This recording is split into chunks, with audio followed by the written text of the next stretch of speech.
Pastor, eu sofro com problema de imoralidade. Mas não fala para ninguém. Então eu não vou falar. É só você não ficar vermelho, senão o cara do lado aí vai saber. Pastor, eu sofro com problema de imoralidade. Como lidar? Eu vou colocar no mesmo bojo, no mesmo pacote, a maioria dos problemas e pecados que os cristãos têm, porque a solução é a mesma para todos, ok? Então você está me procurando para dizer, pastor, eu sofro, eu luto com problemas na imoralidade, de imoralidade. Eu tenho problema com pornografia, eu tenho problema com cobiça, eu tenho problema com masturbação, eu tenho problema com lascívia, eu tenho problema com imoralidade. Você está procurando meu gabinete. O outro entra no meu gabinete, pastor, eu tenho problema com ira. Sou irada, possessiva, briguenta, sou irado, descontrolável, tenho raiva, ódio, rancor. Meu Deus, pastor, como é que eu lido com isso? Pastor, o meu problema não é. O meu problema é que eu sou um desequilibrado emocionalmente. Uma hora eu estou rindo, outra hora eu estou chorando, eu grito, eu berro, eu choro. Eu sou descontrolado, eu não tenho domínio sobre minhas emoções. Eu choro, rio, grito, sou desse jeito. Desequilíbrio emocional, sou uma pessoa compulsiva. Não tenho domínio das minhas emoções. Pastor, eu sou ansioso, afoito. Eu estou procurando o Senhor para dizer como eu venço a ansiedade. Tenho ansiedade, sou afoito, ansioso, me revolvo na cama, não consigo esperar, eu tenho ansiedade. Pastor, eu tenho muito problema com desânimo. Sempre estou abatido, prostrado, muito desanimado. Eu tenho com tristeza. Tenho problema, de vez em quando eu sou pego por uma tristeza aguda. Eu é impulsividade, pastor. Eu falo primeiro, depois penso. Eu sou impulsivo. Enfim, são essas algumas das práticas que muitos têm, dentre outras que eu não citei aqui. Mas eu citei imoralidade, ira, desequilíbrio emocional, ansiedade, desânimo, tristeza, impulsividade. Como eu lido com isso? Eu que tenho uma delas, eu que tenho duas do que o senhor citou, eu que tenho todas. Eu vivo tendo distúrbios psicológicos, emocionais, transtornos, desequilíbrios, pulsões, compulsões, enfim, uma guerra interna, emocional, psicológica, conflitos espirituais, e vão fazendo com que a minha vida oscile. Como que eu lido com isso? Vamos lá. Primeiro, todas essas manifestações são manifestações de um homem ímpio, ok? Se isso é muito comum na sua vida, eu tenho que ser franco. Pode ser que você não tenha nascido de novo, porque não é natural de um crente viver irado. Não é natural de um crente viver com problemas de moralidade. Não é natural a pessoa viver desequilibrada. Não é. Um crente pode ter essas pulsões, pode ter esses surtos? Pode. Mas é a rotina da vida dele isso? Não. Então você deve procurar o quê? Arrependimento. Pedir para Deus transformar você. Porque a ira é oriunda do velho homem. A cobiça é oriunda do velho homem. O desequilíbrio é oriundo do velho homem. A mentira, esses desequilíbrios são oriundos do velho homem. Então você só vai curá-los sendo transformado, recebendo o Espírito Santo e uma nova natureza. Contudo, se você só lida com isso, como vencer, como lidar com esses fatores? O que a Bíblia diz?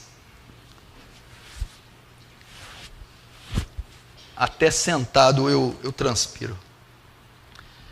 Vamos para a resposta bíblica. Olha só, vou te ajudar com esse texto. Romanos 6,14. Pois o pecado não terá mais domínio sobre vós, pois não estão mais debaixo da lei, e sim da graça. Presta atenção. Você aprender isso aqui, você vai aprender, você vai ficar aliviado. Quando alguém se converte, Deus lida com o pecado dele em 3 períodos. O que mata você? É o pecado, não é? O que condena você? É o pecado, não é? Da onde saem essas práticas? Do pecado. O pecado que traz ira, orgulho, lascívia, cobiça, desequilíbrio, depressão, é o pecado. No ato de conversão, Deus concede a você 3 fases com o pecado. 3. Primeiro, Deus vai lidar com a culpa do pecado. Segundo, Deus vai lidar com o poder do pecado. Terceiro, Deus vai lidar com a presença do pecado. Primeiro, Deus lida com a culpa do pecado. Pecados são como crimes, transgressões da lei de Deus. E os pecados condenam você. No tribunal de Cristo, você está condenado pelos pecados. Mas quando você crê, você é justificado. Ou seja, a culpa do pecado é tirada de você. Então, quando você converte, primeiro ele resolve o problema da culpa. Justificados, pois, pela fé, temos paz para com Deus. Quando você crê, a culpa do pecado é tirada. Você não pode mais ser condenado. A culpa foi retirada. Agora, o segundo passo, Deus vai tratar com o poder do pecado. O que é o poder? É a inclinação que nós temos para o pecado. Como ele vai tratar? Deus nos dá o Espírito Santo, que nos regenera. E ele nos dá um dos frutos do Espírito, que chama domínio próprio. Gálatas 5:22. Ok? O que esse fruto nos dá? É o poder que Deus nos dá de exercer autodomínio, de exercer domínio sobre nossas faculdades. É a chamada mortificação do pecado. Por isso Paulo diz: e o pecado não terá mais domínio sobre vós. Agora Deus vai lidar com o poder do pecado. Como o pecado não tem mais domínio sobre mim? Quando o Espírito Santo me regenera, me transforma numa nova criatura, ele passa a habitar em mim. Ele me dá um mecanismo, uma ferramenta, que se chama domínio próprio, ou seja, o poder de dominar meus desejos, o poder de dominar minhas faculdades, o poder de dominar minhas pulsões. Então, como você lida com a ira, com a lascívia, com a cobiça, com o desequilíbrio emocional, com a ansiedade, o desânimo? Você faz uso desse mecanismo chamado domínio próprio. Você tem ele. Quem dá esse mecanismo? É o Espírito Santo, ok? Então o que você precisa para dominar a ira? Ter domínio sobre a ira. Para a cobiça, domínio sobre a cobiça. Desequilíbrio, domínio sobre o desequilíbrio. Ansiedade, pulsões, desânimo, domínio sobre a sua área sentimental. Quem dá domínio a ela? Esse mecanismo, esse fruto, domínio próprio, que todo crente tem. E quem produz esse mecanismo? O Espírito Santo. Logo, para eu vencer essas pulsões e inclinações da minha carne, eu preciso ser uma pessoa cheia do Espírito Santo. Porque se eu estiver cheio do Espírito Santo, eu estou cheio de domínio próprio. Então eu estou cheio do domínio sobre a ira, a cobiça, o desequilíbrio, o desânimo, o medo, a ansiedade, que todo crente possui.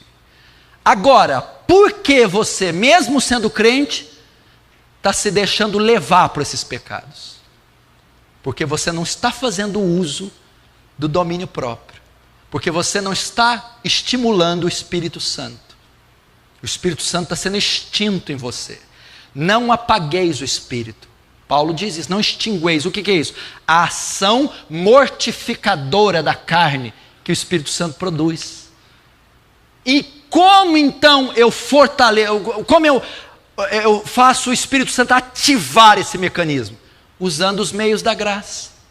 Oração, jejum, meditação da palavra, comunhão com irmãos piedosos.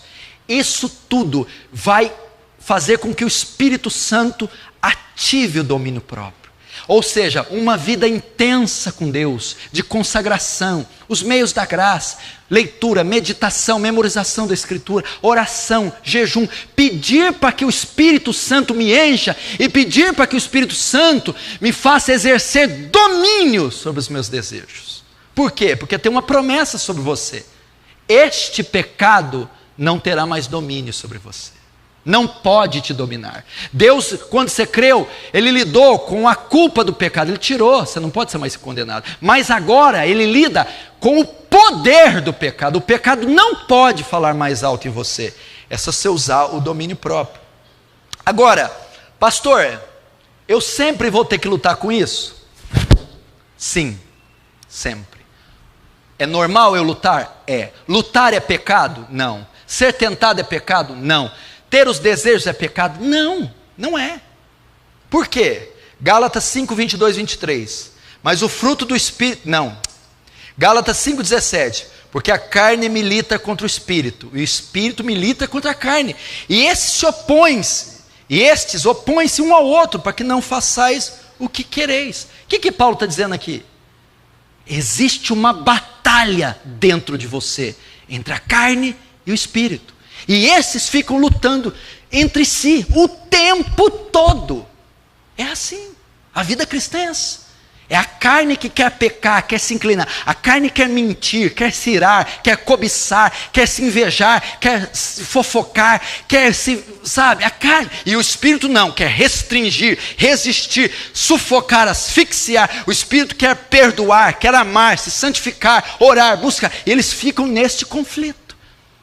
E quem vai vencer? Aquele que você alimenta mais. Se você alimenta mais a carne, fica na internet, fazendo fofoca, sensualidade, pornografia, a carne vai prevalecer, então a ira, a imoralidade, a ansiedade vão se manifestar.